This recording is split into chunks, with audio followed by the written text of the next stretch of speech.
Halo semua, balik lagi di channel Bintang Jatuh. Di channel ini kalian akan diceritakan alur dari sebuah film secara jelas dan ringkas. Film kali ini berjudul Sisu. Film ini diawali dengan scene seorang pria parubaya yang sedang menambang emas di sebuah sungai yang jauh dari pemukiman warga. Pria tersebut bernama Tami. Dia adalah seorang mantan tentara. Dia ditemani seekor anjing dan seekor kuda. Dia melihat butiran-butiran emas dalam napannya, kemudian berteriak dengan kencang karena usahanya tidak sia-sia. Terdapat emas di sekitar sungai tersebut. Tami terus menggali sebuah lubang di pinggir sungai, berharap menemukan emas yang lebih banyak. Sekali-kali dia akan memandang keluar lubang untuk memastikan tidak ada orang yang datang, dan saat malam tiba dia akan memandang jauh ke arah kota, di mana sedang terjadi genjatan senjata. Dari kejauhan dia bisa melihat cahaya merah yang ditimbulkan oleh ledakan bom. Suatu hari saat sedang menggali, Tami melihat segaris cahaya kuning di depan matanya. Saat dia menyingkirkan batu dan tanah, dengan lebih banyak matanya terpana. Ternyata itu adalah sebongkahan emas yang sangat besar. Seketika lelahnya jadi hilang dan terharu mendapati usahanya menggali tanah berhari-hari membuahkan hasil. Esok harinya Tami berencana untuk membawa emas-emasnya ke kota. Dia melewati savana dengan menunggangi kuda. Sementara itu anjingnya mengikutinya dari belakang. Mereka menempuh perjalanan yang cukup jauh hingga di tengah perjalanan mereka bertemu dengan rombongan tentara yang baru kalah perang, dan dalam perjalanan pulang ke negaranya, Tami sama sekali tidak menghiraukan keberadaan mereka. Kudanya terus berjalan tanpa menoleh ke arah pasukan itu. Di barisan paling belakang di atas sebuah tank duduk pimpinan pasukan tersebut. Dia memandangi Tami dengan sinis. Salah satu anak buahnya mengangkat senjata ingin menembak Tami, tapi sang pimpinan melarangnya menembak. Dengan sombong dia berkata kalau Tami sedang berjalan menuju ajalnya. Tami tak peduli. Dia terus jalan meninggalkan pasukan itu. Tak berapa jauh dari pasukan itu Tami kembali dihadang oleh sekelompok tentara. Kali ini jumlahnya lebih sedikit. Melihat Tami sendirian, mereka langsung punya niat jahat. Mereka menyuruhnya untuk turun dari kuda dan memeriksa barang bawaan Tami. Mereka akhirnya tahu Tami membawa emas dan memaksa untuk menyerahkannya.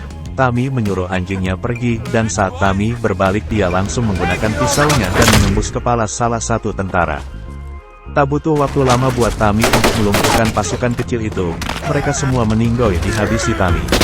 Tami kembali melanjutkan perjalanan, tapi ternyata pasukan tentara yang pertama mendengar keributan itu dan memutuskan untuk kembali memeriksa. Sampai di sana mereka terkejut beberapa temannya telah dihabisi, dan dari salah satu mereka, pimpinannya mendapatkan sebongkah kecil emas yang dia ambil dari Tami. Tami mendengar suara mesin dan saat menoleh ke belakang dia tahu sedang diikuti oleh pimpinan tentara itu. Mereka menghujani Tami dengan tembakan. Tami memacu kudanya dengan cepat sampai kemudian dia berjalan dengan pelan setelah tidak terdengar suara tembakan lagi. Dari kejauhan pasukan tentara tersebut melihat Tami dengan senyum licik, dan tak lama setelah itu terdengar sebuah ledakan hebat. Ternyata kuda Tami menginjak ranjau yang ditanam oleh pasukan tentara tersebut. Untungnya luka Tami tidak terlalu parah, tapi kudanya hancur berkeping-keping. Tami sedang mengumpulkan emasnya yang berserakan saat pasukan itu mendekat. Dia tidak peduli dengan orang-orang itu. Pasukan itu terus melihat Tami mengumpulkan emas-emasnya, dan saat hampir selesai dia mengambil sebuah batu. Tami kemudian menatap mereka tepat saat salah satu tentara ingin menembaknya. Tami melempar batu tersebut ke sebuah ranjau, dan terjadilah ledakan yang menghalangi penglihatan mereka. Pimpinannya kesal dan menyuruh semua anak buahnya menembak Tami. Untungnya Tami menemukan sebuah tameng besi anti peluru, jadi dia sedikit terlindungi dari hujan tembakan tersebut. Pimpinan menyuruh salah satu anak buahnya menyisiri jalan, karena jalan tersebut dipenuhi ranjau. Dia tidak ingin mati konyol, jadi menumbalkan anak buahnya. Yang pertama hancur berkeping-keping. Pimpinan kembali menyuruh anak buahnya yang kedua, dan juga hancur karena menginjak ranjau yang mereka tanam sendiri. Pimpinan sangat kesal kemudian membawa dua sandera perempuan sebagai alat penyisir jalan, dan mereka mengikutinya dari belakang. Pasukan itu mendapatkan informasi tentang Tami dari kalungnya yang terjatuh. Bahkan jenderal dari pasukan tersebut menyuruh mereka untuk segera pulang karena tahu Tami adalah musuh yang liar dan berbahaya, tapi pimpinan tidak mengacuhkan perintah tersebut. Dia ingin memburu Tami dan mengambil emasnya. Emas itu akan jadi pengganti nyawa mereka karena kalah dalam perang. Tami sampai di sebuah mobil yang baru saja terbakar. Setelah merasa aman dia memutuskan istirahat di sana. Tami terbangun saat mendengar suara gonggongan anjing pelacak. Dia terkejut pasukan itu masih terus mengikutinya.